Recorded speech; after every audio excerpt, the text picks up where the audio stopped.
History. Air pollution. Examples. Effects. Solutions.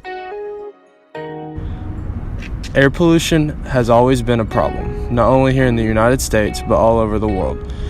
Air pollution levels started majorly increasing during the Industrial Revolution in the 18th century.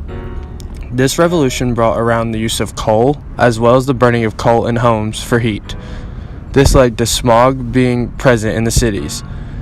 During the 20th century, tighter industrial controls were implemented to reduce smog pollution. The Clear Air Acts of 1956 and 1968 introduced smokeless zones in urban areas. This aimed to control the amount of pollution that was being let out into the air. When motor vehicles were introduced, the amount of air pollution rose.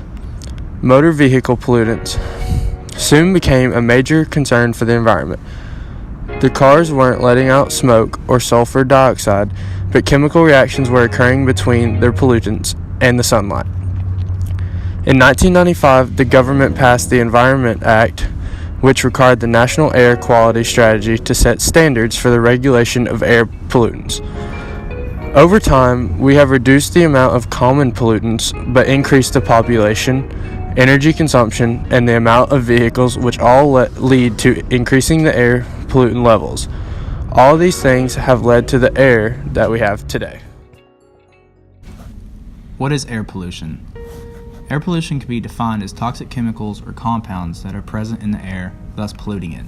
This is harmful to humans as well as the ecosystem. These chemicals are carbon dioxide, nitrous oxide, methane, and fluorinated gases.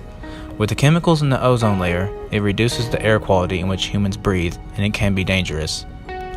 Air pollution can occur naturally with things like volcanic eruptions and forest fires. However, it is mainly caused by human activity such as industrialization, agriculture, and the burning of fossil fuels. Air pollution affects the Earth across a global scale and has been for some time now.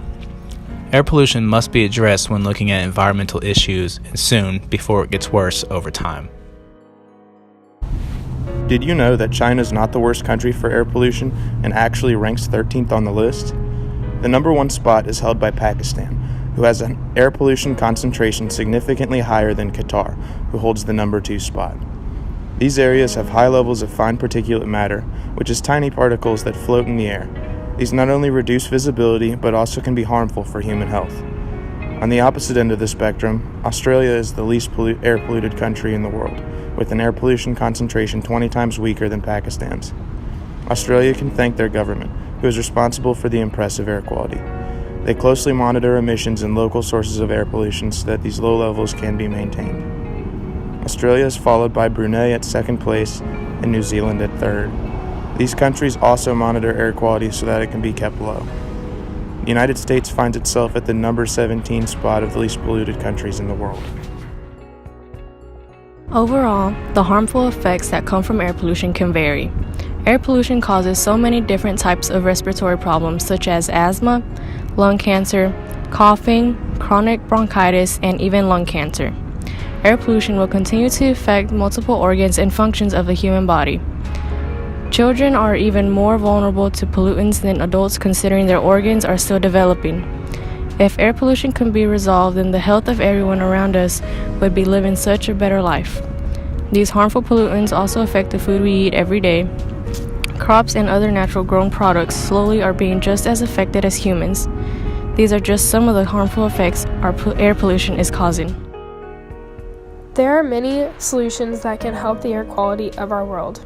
As a whole, we can start with renewable fuel and clean energy production, meaning trying to move away from fossil fuels and replacing them with alternative energies like solar, wind, and geothermal.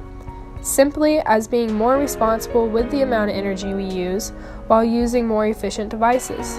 The next solution that can make a big difference would be finding eco-friendly transportation.